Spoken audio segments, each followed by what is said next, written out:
The live studio lights flared bright as the crowd erupted in applause. Stephen Colbert leaned comfortably into his desk, that familiar smirk curling on his face. He adjusted his cue cards dramatically and glanced toward the camera with a mischievous glint in his eyes. "Ladies and gentlemen," he began with theatrical flair, "joining me tonight is someone who's making waves not just for her opinions, but for how young she is while having them." The crowd chuckled on cue, picking up on the sarcasm immediately.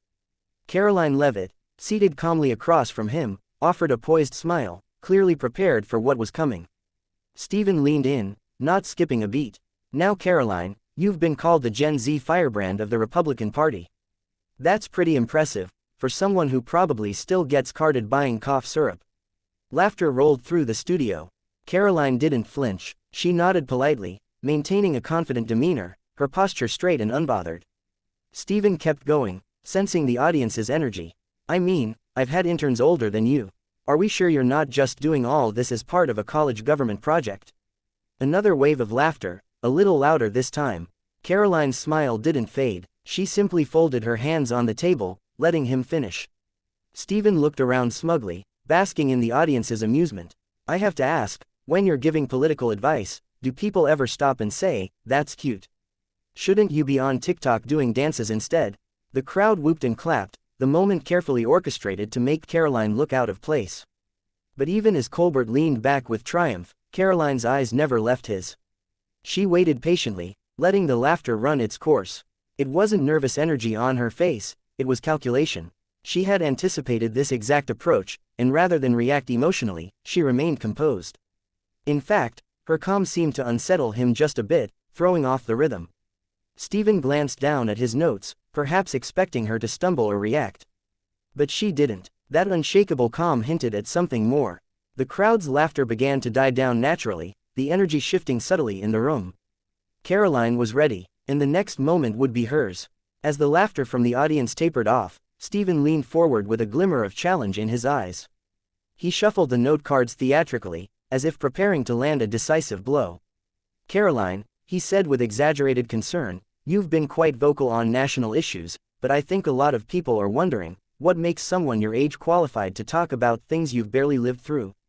The audience laughed again, though the tone was slightly more cautious now. Karoline didn't blink, she tilted her head slightly, offering a smile that was equal parts polite and firm. Her voice, when she spoke, was cool and composed. "Stephen, I might be young, but I've worked at the White House, managed national communications, and run for Congress. That's more public service experience than many people twice my age on television." The audience murmured, surprised by the confidence in her tone. Stephen arched an eyebrow, trying to keep the smirk alive. "Sure, but working under Trump isn't exactly the Harvard of politics," he quipped. That line got a few scattered laughs, but Karoline didn't miss a beat. "Well," she replied crisply, "I'd argue that serving during one of the most scrutinized administrations in modern history was more of a crash course in real-world leadership than any Ivy League classroom." The crowd's reaction shifted slightly, less laughter, more focused attention. Colbert blinked, sensing the change. Okay, he said, trying to pivot, "but you do realize that some of your critics say you're just parroting talking points, not offering original ideas." Karoline's expression sharpened just a touch. "Stephen," she said, her voice firm now, "when I speak about inflation, border security, or energy independence, I'm not quoting anyone. I'm speaking from what I've seen in the lives of real Americans, young people who can't afford rent, families skipping meals to pay gas bills. These aren't talking points, they're realities, and just because I'm young doesn't mean I can't see them clearly." The studio fell into a noticeable silence. A few heads in the audience nodded. The tone had changed. Colbert tried to jump in, but Karoline leaned in slightly, holding the space. "It's funny how people think being young means being uninformed. Maybe it means I'm just not yet jaded by political games and late-night scripts." There it was, a quiet gut punch wrapped in civility. The audience was no longer laughing, they were listening. Colbert forced a chuckle, reaching for another card, but the momentum was shifting. Karoline hadn't just defended herself, she'd reframed the entire exchange. In a matter of seconds, she'd gone from being the punchline to commanding the room, and it was clear Stephen knew it. Stephen glanced down at his cards again, trying to regain the rhythm that had clearly slipped from his grasp. "All right," he said, injecting forced levity into his tone, let's get real for a second. You talk about inflation, immigration, and freedom, but isn't it true that your solutions are just rebranded GOP boilerplate? Lower taxes, close the border, say, freedom, a bunch of times and hope for the best. A few chuckles scattered through the crowd, but the energy wasn't quite as electric as before. Karoline didn't hesitate. Stephen, she began with a firmer voice, her smile gone now, you invited me here for a conversation. So let's actually have one instead of turning this into another performance. That line landed hard. The audience let out a surprised, ooh, sensing the shift. Colbert raised his eyebrows, surprised at the directness, but Karoline wasn't finished. You say I'm repeating talking points, but let's be honest, how many times have you repeated the same jokes about conservatives in different suits with different haircuts? That's your formula, right? Mock, laugh, deflect. Colbert leaned back slightly, visibly thrown. The studio had gone noticeably quiet. Karoline leaned forward just a bit, her voice now commanding but steady. I didn't come here to play ping-pong with punchlines. I came here to speak for people who feel unheard, people who tune in and only see their values turned into a late-night monologue. Stephen opened his mouth to respond, but Karoline kept going, not rudely, but with precise control. You say freedom like it's a joke, but to a lot of Americans, it's not a punchline. It's the difference between sending your kid to the school you choose or not. It's the difference between running your business freely or watching it get crushed under red tape. You might laugh at that, but millions of us don't. Her words hung heavy in the air, and this time the crowd didn't laugh. They didn't cheer. They listened. Colbert shifted uncomfortably, trying to inject some humor back into the conversation. Well, we can agree to disagree, right? I mean, I'm the liberal host of a comedy show. I'm supposed to ruffle a few feathers. Karoline nodded calmly. And I'm a conservative who's used to being the butt of the joke. But maybe, just maybe, people are getting tired of the same script. She folded her hands neatly, letting the silence stretch. The dynamic had flipped. Where once Stephen had held the reins of the conversation with his jokes and jabs, now Karoline was driving the moment with clarity, confidence, and conviction. She wasn't angry. She wasn't defensive. She was resolved. It was the kind of shift you could feel not just in the room, but through the screen. And Stephen Colbert, who had spent years mastering every beat of audience response, knew it too. A strange stillness settled over the studio. It wasn't awkward silence, it was attention. The kind of charged quiet that follows when something real cuts through the performance. Karoline sat composed, her hands still folded, eyes locked on Stephen Colbert, who now appeared less smug and more calculating. He offered a half smile, one that didn't quite reach his eyes, and tried again to pivot. You've got conviction, Karoline, I'll give you that, he said lightly.